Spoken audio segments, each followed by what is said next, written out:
The show focused on delivering beneficial information on everything to do with products and services that can improve your life. This is Experts on Call on AM 650.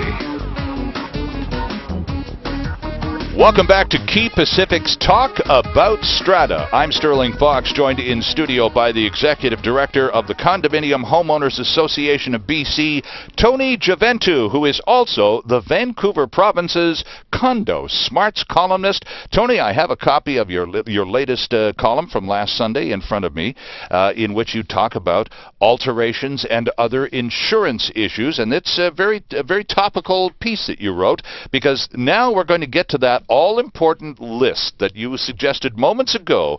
All new strata or condo owners really should have in hand as they take possession of that new unit. So, first of all, before we get to item number one, what does the strata insure versus what does the individual condo owner insure? Because that's what's going to determine what's on this list. Well, and that's the misconception of many owners, many investors, tenants, landlords of units, is what the strata is actually covering. You remember that the strata corporation is its own legal entity, so the strata is insuring for all of its own risks and perils. Okay. So the strata corporation insures for all of the coverage, the basic coverage of property. So that includes things like fire and water escape and flood and impact by aircraft or civil right. And you know, we've had a number of aircraft impacts in the Lower Mainland over the years where they've been in strata buildings, and the strata insurance has covered those costs and those losses.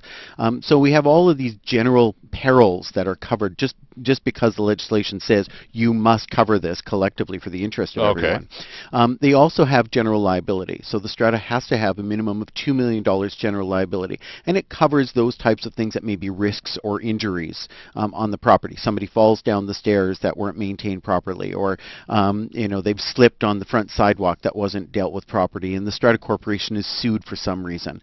You know, so that general liability covers those things. So the unshoveled sidewalk in snowy, icy, wintry days, if someone coming to see me slips and falls and breaks a leg and there's a lawsuit, I'm not going to get sued. It's the strata corporation who was responsible for keeping that walkway clear that's going to take the legal hit, right? Well, yes, except for the first rule of insurance for liabilities, you sue everybody, so everybody would get sued anyhow. Okay. Right? So so you'll probably get named in the suit in any case, but what it comes down to really is that the strata corporation has an obligation to protect all of its liabilities, right, and manage those liabilities. It does not protect the liabilities of individual owners, and so the liabilities of individual owners are going to be, think of it like a content policy for your home. You move into your home, you have all of your personal goods. You have your clothing and your furniture, and you have antiques and an art collection. Well, all these things that you have as an owner, you need to insure for those separately. They're not insured by the strata corporation. The other issue of what you're going to insure is any betterments in the strata lot. And any of those betterments are items that are going to be improvements done to the strata lot. So if I put a skylight in my townhouse, that's a betterment or improvement, or most of us would just call it a renovation, then any damage that may start, suppose my spanking new skylight starts to leak, and I'm responsible for the damage that leaky skylight that I've put in that wasn't part of the original building. That's my tab, isn't it? Yeah, it's a little more complicated when you're talking about a skylight, because really what you're altering is common property. So it's still common property. The skylight is still common property, and may in fact form part of the insurance of the strata. In case a tree came down, that skylight might actually be part of the strata's insurance now. Okay. But the strata is probably going to make you sign an agreement that as a result or in exchange for permitting you putting that skylight in, you're going to be responsible for any future costs related to the skylight. Okay, right? but I'm getting ahead of myself, because we want to get to this list that all new strata or condo owners need to have in hand the day they walk in to get the keys for the new place. Well, they need to have a homeowner policy. Okay. And the homeowner homeowner policy is something that can be purchased through virtually any of the insurance brokers. I would steer people to go towards the companies that specialize with strata to ensure that you're covered properly. Okay. Your homeowner policy covers a variety of things. First, it covers all your personal contents. It's going to cover any betterments. And a good example of betterments that we see everywhere is someone's taken out the carpet and put hardwood floors in. Oh, okay. They're in the strata lot. It's not as complicated as a skylight, but it is definitely an improvement to the original plan. It's an improvement, and it's not what the owner-developer built. Okay. The definition of fixtures is those items installed or built by the owner-developer. Okay. So you've taken out the carpeting, you put hardwood flooring in as an upgrade to your unit. The Strata Corporation is not insuring for that hardwood flooring. Okay, so your homeowner's policy will have to cover that. Your homeowner's policy would cover the betterment, and that's very much in your interest as a homeowner, because if you're on the third floor and somebody on the sixth floor has a flood, water has this tendency to always flow downhill. Odds are you will end up with damaged or destroyed floors. The Strata's policy will cover the restoration of the drywall and the original flooring, and environmental restoration to the building, and drying out of the building, and paint finishes and those types of things. That'll be part of the Strata policy. The Strata policy will not cover the hardwood floor. So it may have to be ripped out and you're left without a floor unless you have insurance coverage for it. Okay, so in addition to homeowner policy, which I've written number 1 beside on my must-have list in my hand, what's number 2? Well, the homeowner policy covers also your liability, right? So any betterments in personal property, but your liability.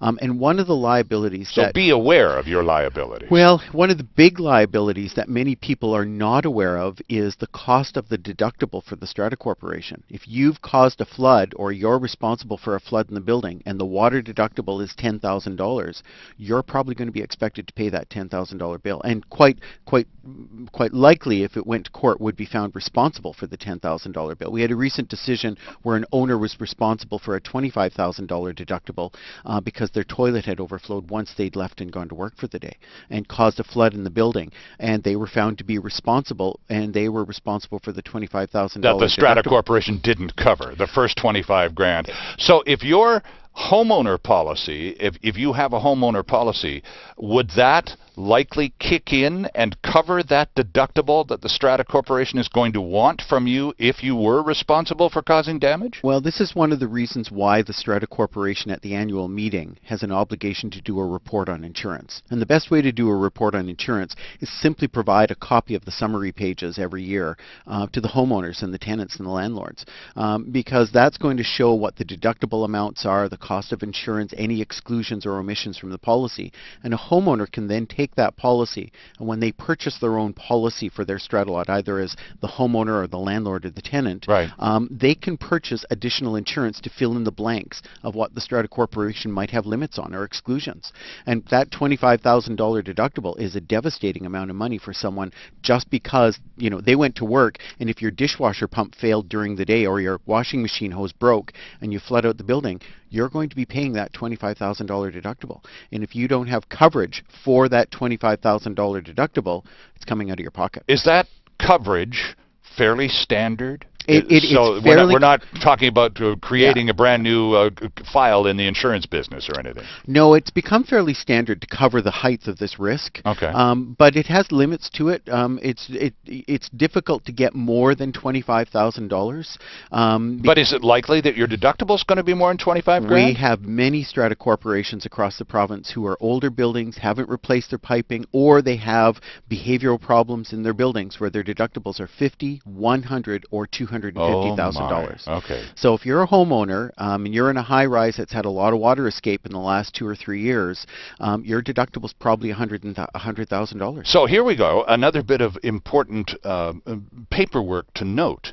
If you're a shopper, if you're checking out the condo market right now, perhaps looking to downsize and all of those other good reasons that people go looking for condos, maybe another bit of homework that you need to do in the process of, is this right for me or not, is this whole matter of insurance, and exactly how much am I going to be on the hook for if I buy this fabulous little condo in the sky with the gorgeous view of Georgia Strait. Well, and the insurance documents are part of the records, documents, and contracts of the Strata Corporation, which a buyer through the seller can request a copy of. And you're right, you'd make a shrewd buyer, because one of the things you want to look at before you buy is how much are these deductible rates. And how many people ask? How many people are even aware that there may be a gap, that they could be on the hook for 5, 10, 25 grand if something goes wrong that they caused? I think buyers are becoming more aware of what those liabilities are, because this is certainly popping up in the news and it's popping up in the courts more often. But I think many buyers just assume they've moved in and the insurance covers things, and they don't think about what these other risks and liabilities are. And many of these things, while you may be responsible for them with respects to being liable for this $50,000 or $100,000 deductible, they may not be things you've actually caused. You know, you go to work for the day and your washing machine hose springs a leak. You know, it was your responsibility to maintain the washing machine and the hose. Right. But ultimately, did you actually cause it? Well, not necessarily, but you don't have to cause it or be negligent. You know, the act under its definition says is responsible for. Right. You can just get home from work one day and have a lobby full of very angry neighbors lined up, and somebody with their hand out going, "That'll be $25,000, please." At some point, you will get the bill for what this costs. And you know, this happens to everyone at some point. You know, a very common example of water escapes where there's a high risk is in a building where each person has their own hot water tank in their unit. Oh my, okay, right? Yeah. So, and you know, I hate to say it, but I think all of us are guilty of the same bad practice. When do we replace our hot water tanks? When it breaks. When it breaks. That's right. It would never occur to me in a million years to do like a preemptive maintenance thing on my hot water. Exactly. It's not something I think about. No, and I'm guilty of it too. We've all been there. But the problem is when you live in a strata, your hot water tank that's failed, there may not be a floor drain to catch the water that's leaking. The break might be quite catastrophic. The failure could be catastrophic. You can have a major flood in a building that causes serious damage. Here's another example. That's your hot water tank. Your responsibility to maintain, repair it. You're going to be paying the deductible for that if there's a damage. One other trend that seems to be very much coming on, it's always been there, Tony, but it seems to be more and more popular lately with the glut of available condominium properties in major Canadian cities. One thinks of Vancouver and Toronto, where a lot of these buildings, these empty units, are being bought up by speculators who just want to put a tenant in there to pay the mortgage, and maybe somewhere down the road it'll be worth twice what they bought it for, and there you have the sale of your dreams. We'll talk about, because now we've talked about homeowner policies and liabilities with respect to important information new condo owners absolutely need to have. And so let's include people who are buying condos and strata units not to live in themselves, but to just turn around and sublet for profit. This is Quay Pacific's Talk About Strata. Tony Gioventu is the Executive Director of the Condominium Homeowners Association of British Columbia. I'm Sterling Fox. It's Experts on Call on AM 650. Delivering relevant and beneficial consumer information. This is Experts on Call. And there's more still ahead on AM 650.